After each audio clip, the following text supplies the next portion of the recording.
All right. Happy Friday, everyone. You made it all week long with me. Thank you for being here. If you've missed any of the replays, you are welcome to go back and watch any of them. There are some exciting announcements that I had this week, so I'm super excited to bring you in on all of the new things that I've been working on to help you for back to school. This is a topic I feel like I hear a lot about and that people really want to learn more from. How do I be neuro-affirming? In the last couple of years, we've realized that lived experiences for neurodiverse people are truly important and we need to honor that. And so I'm going to share a little bit about some neurodiverse practices that you could be using in your classroom. But I do have a disclaimer that I am not autistic, I am not neurodiverse, and so this is based on the research that I have looked at from people with neurodiversity. And so a lot of it, again, is research based. It's from authentic voices. And I am just sharing this out for you so that you can be a little bit more aware. And of course, please do your own research. If I say anything incorrectly, I am welcome to take the feedback because, again, I am learning in this as well. And so I just wanted to share the little pieces of knowledge that I have with you. All right, so what is a neuro-affirming practice? Maybe this is the first time you've heard of that.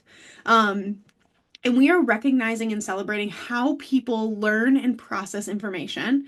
It is different for everybody.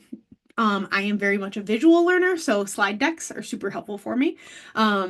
Emails, super helpful for me. Again, another visual versus somebody just verbally telling me something. I take a long time to process that. I know I've sat in meetings and they're like, what do you think of that? And I'm like, I need time to process that. I don't process as quickly verbally. And so seeing it on a screen is really helpful for me. And we're viewing the processing and taking in information not as a deficiency or a disorder, but we are honoring what that person needs and how they operate. Is the best way to explain it.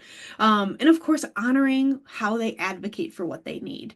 And so we are not denying no's.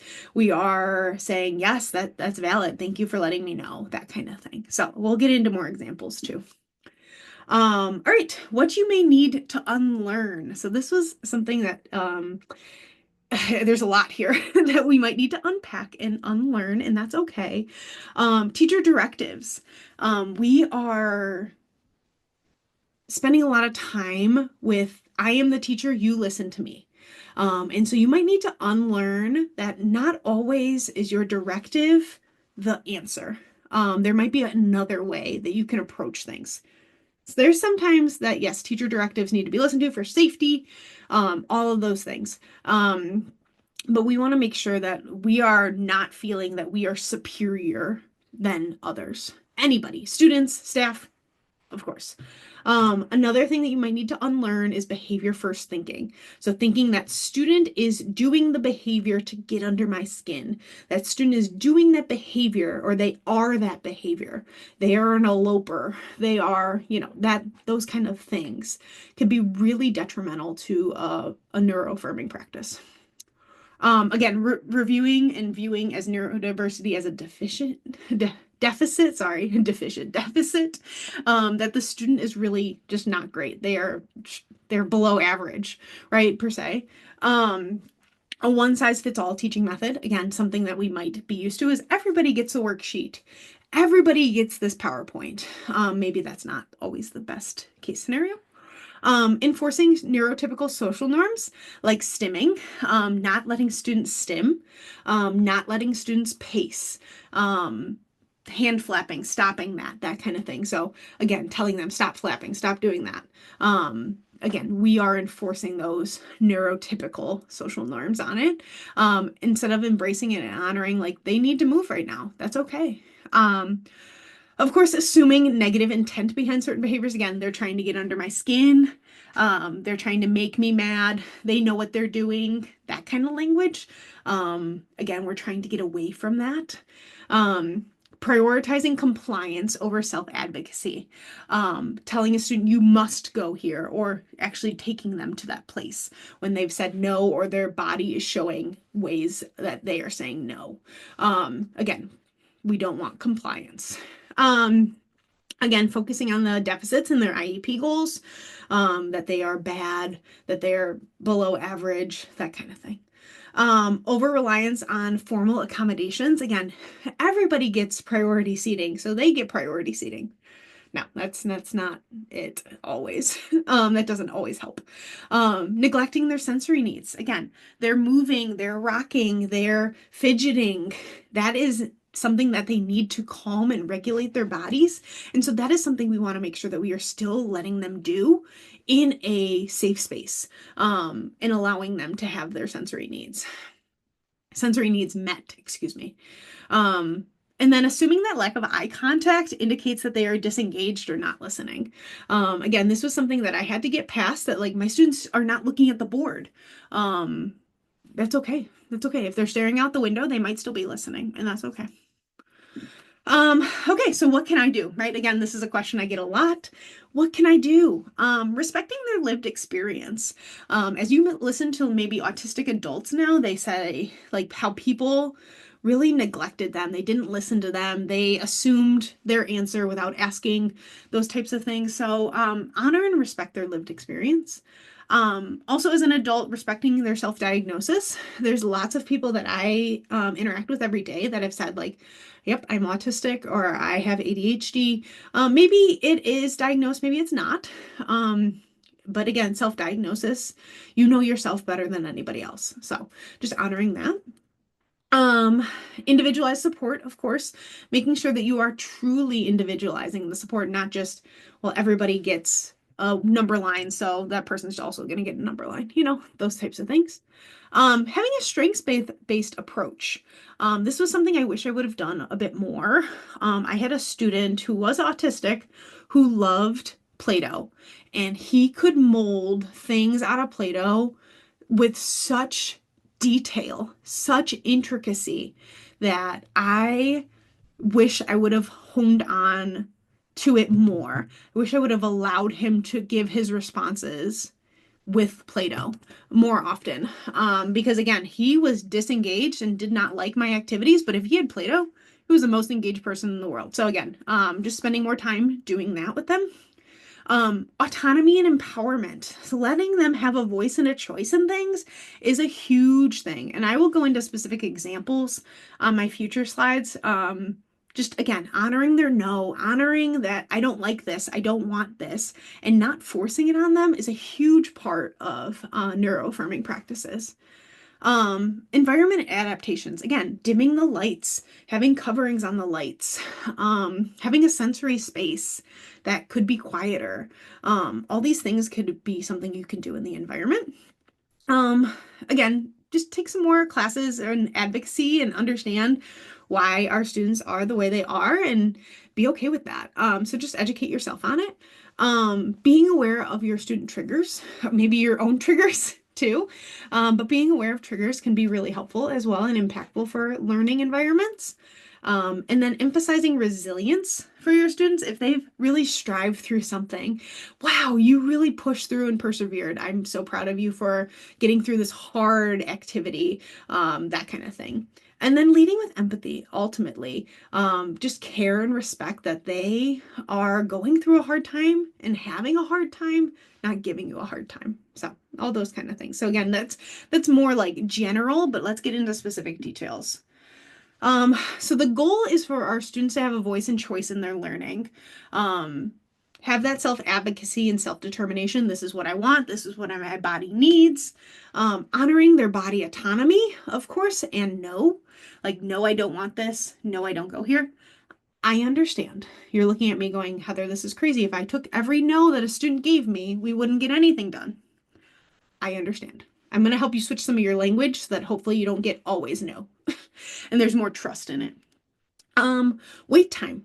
Letting them process and think before giving another directive. So this is something that I think you should just, again, be mindful of as we go into the next school year. What is your wait time? Just think about that. And then challenge your own neurotypical beliefs, how you think a classroom should be run, what you think your students should be doing. Are you really using it based on what a school thinks, or maybe what is best for that learner, or all of your students potentially? So there's just some of those, again, general things to just keep in mind. This is what the goal is. So examples that I have used or learned about over the last couple of years is when your body is ready. So that phrase, when your body is ready, come to the table. When your body is ready, we need to go to PE. And that's fine. Starting off with when your body is ready, they start to kind of understand my body is not ready yet, or I need another minute. And that's okay. So again, just giving them inviting phrases versus directives. Come to the table when you're ready is another phrase you could use versus, when your body is ready, come to the table. That we're going to start class, but when you're ready, come on over. And again, you might hit well, then I'm never coming to the table. So, do you want to work on the floor or standing next to your desk? Let me know, right? You have a choice in this. You have autonomy. Do you want to be on the floor instead? Would you rather pace the classroom and work? We could do that too. I'll work with you. And again, some more examples, like, would you like 2 or 3 minutes, right? Giving them some control and some choice in what their options are. And it's, again, honoring their no if they do say no, but again, it might be like, not right now. Honor that your body's telling me you don't want to do this right now, and that's okay. Again, I understand that there might be some frustration on the other end as you're listening to this, but these are just some things that maybe you should sit with for a little bit and think about because there's times that I am not ready. I'm not ready to leave to go to class or I'm not ready to go to dinner with my in-laws, and I just don't want to. And I need a couple minutes to get myself together before I'm ready to go do that. Because otherwise I'm going to be mad. So, just think about that. There's other ways that our bodies are neurotypically telling us to wait and slow down. And so just think about that. All right, again, acknowledging that our students are unique. You are incredible. You have incredible strengths. You do such a great job with your coloring. I love how you're coloring, right? You are unique. Things like that, just honoring and acknowledging who they are as people. Again, we're looking at a strengths-based approach. Your perspective is valuable and important. Thanks for sharing that with me. I appreciate your hard work and dedication today, right? Maybe some of these feel a little bit more formal. It's okay to take breaks when your body needs it, right? Again, some of this might gain trust with your learners of like, oh, she's going to let me take a break because my body needs it. Cool. And again, just like confidence builders, I believe in your ability to do the hard things. Totally do that. Or even just like, I'm so glad you're here today. If you have a student who doesn't show up to school all the time or has a hard time staying at school, I'm so glad you're here today. Just honoring who they are. All right, so if you want more information about all of these things, if you've had fun this week like I have, I do have a mentorship program to kind of help you through step-by-step things through your classroom, through the year, the whole school year, where we meet weekly to kind of talk about all the things that are going on in your classroom, whether it's situations or training that you need help with, we can do that. So there's training videos, again, weekly calls. You get one-on-one texting with me as well. So if you have anything that comes up, you're like, I need to meet, or I just want to have a quick question with you, you can do that. And so I felt so alone in special education for so many years that I truly, truly, truly needed something to make me feel more confident in my ability to be a teacher. And so I wish I had a mentorship program. So if you're feeling the same way that you're on Special Education Island, I am here for you. I will leave the link in the group so that you can join our mentorship this school year. I'm so excited to have you. All right, that's it for this week. I hope you have a great school year. Of course, I am always here if you have questions. I love chatting with all of you. Feel more confident in your school year, but I will see you soon. Your survey is going out super soon. I just want to give you time to answer watch all the videos, and then I will send you out this feedback survey so that you can get your CEUs, and that is coming super soon. So thank you. I had a great time this week, and I'm excited to see what you do this school year.